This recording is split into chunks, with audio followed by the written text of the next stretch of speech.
Stand by. Hang on. Oh shit. Here we go. Boys and girls, it broke Mater again. Well, anyway, I've already started disassembling Mater.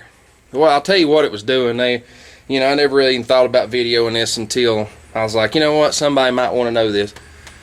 Anyway, it started running really lean at idle and just sat there and going, wouldn't run. Just horrible. And I'm like, okay, fuel filter stopped up. Nah, fuel filter's clear. Started looking around doing a few things. And to diagnose this thing, what I did is you get your idle mixtures here. I pulled the one driver's side clear out of the carburetor. Truck sat here and run. It didn't affect it. Okay. It made no difference. So that right side, something stopped up somewhere. So I'm going to take the carburetor off, take it apart. But another thing that's leading me to wonder what's going on is I took a fuel line off, and there was a tremendous amount of pressure on that. And it had just been running. I mean, it was crazy.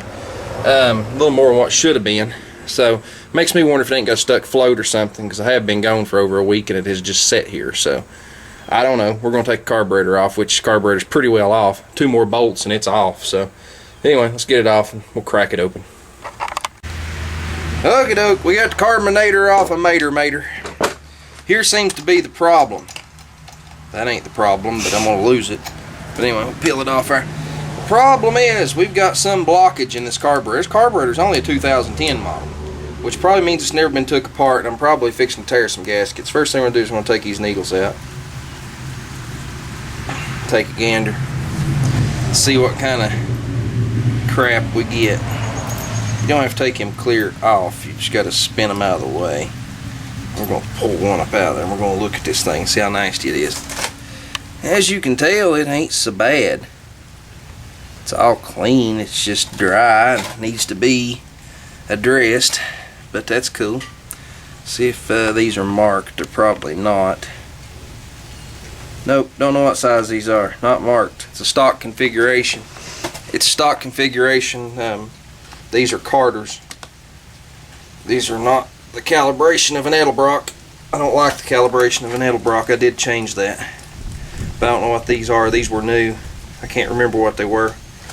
I tuned it by the plugs, so it is what it is. Pull this one out and see what it looks like. Yeah, there's definitely a little bit of crap in this carburetor.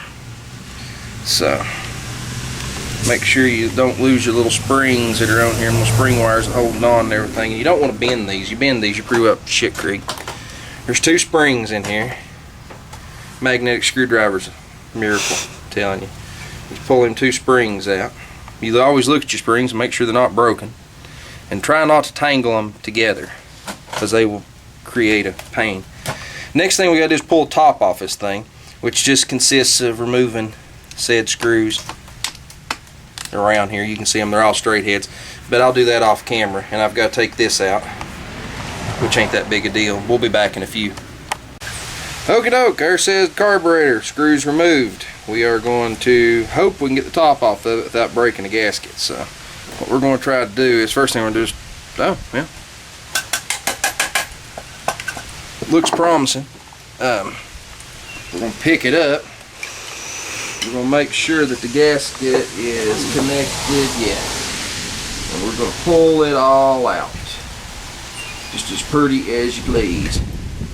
And right there is your float assemblies, needle and seats, and all that good crap right there, which we're not really concerned with. We've got an idle circuit problem, and we've got something stopped up, and we've got to find it. First thing we're going to do is look at the accelerator pump, which we can already tell you that the accelerator pump, I think, might be garbage. There is some nastiness in the bottom of these bowls, that is for sure. Gas that's in the carburetor, the gas looks really clean. We got some trash in there we're going to get out. First thing we're going to investigate is this accelerator pump. So it looks all crooked and stuff. I don't know.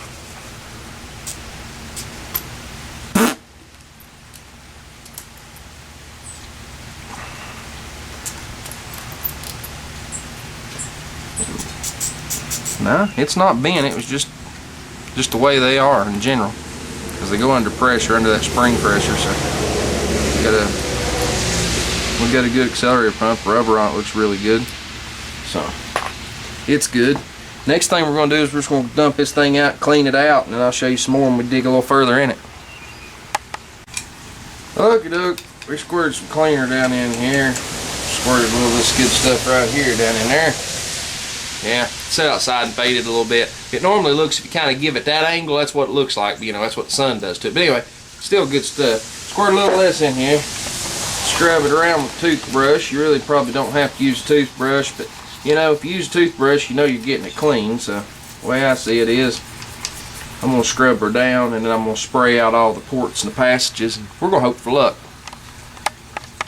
Alright, we got a pile of parts. There's some more over here, and there's some more over here, and there's some more back up over here. Anyway, we got parts everywhere. We went through an entire can. Yes, an entire can. Yeah, I need more. But anyway, went through an entire can, and we have scrubbed with the midget's toothbrush. Yeah, not the wife's toothbrush this time. This is the midget's toothbrush, which happens to be holding the camera. You know, she happens to be holding the camera. So what we're going to do is we're going to have her turn the camera around. I'm going to brush her teeth. Turn the camera around. Turn the camera around. We're going to brush her teeth with them. There we go. Anyway, we brushed her teeth with these, but we're going to put this back together. I'm going to save you from the boredom of it because it's not a how-to video. It's a Tow Wrecker's Got Problems video. So we're going to put this thing back together, which is pretty simple. If you can see this pile of parts right here, that's the main parts. And then you've got this, which I've disassembled the floats and put them back on, took the needles and seats out. I did all that. And I took all this crap apart and I blowed it all out. I found nothing. I found absolutely nothing but a bunch of grime. It was dirty. Dirty gas, I guess. I don't know. It's got a good fuel filter on it. Fuel filter's not stopped up. Don't really know, but this was a second-handy carburetor. This carburetor is dated 2010. You know, for you tool mark people, I think it says 10. No, it's 01. Never mind. This carburetor's got some age on it. I looked at it upside down. Anyway, whatever. All the parts look serviceable in it. It seems to be good. Like I said, it was a second handy.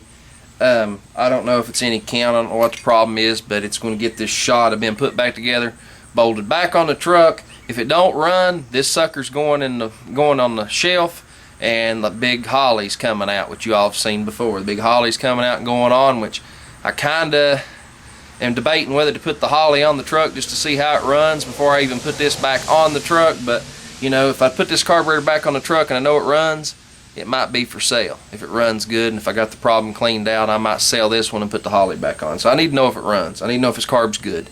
So anyway, let's put it back together and see what happens. Alright, we got it bolted back on. We got a circus midget in yonder somewhere. We got a circus midget in it. Anyway, we're going to get her to try to start it. So I don't have throttle linkage or nothing hooked up on it because I'm just checking this carburetor. So give it a whirl.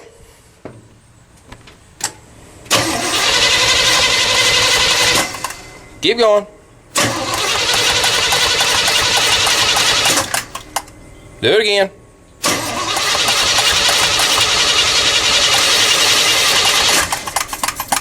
Alright, it'll go now. Hit it.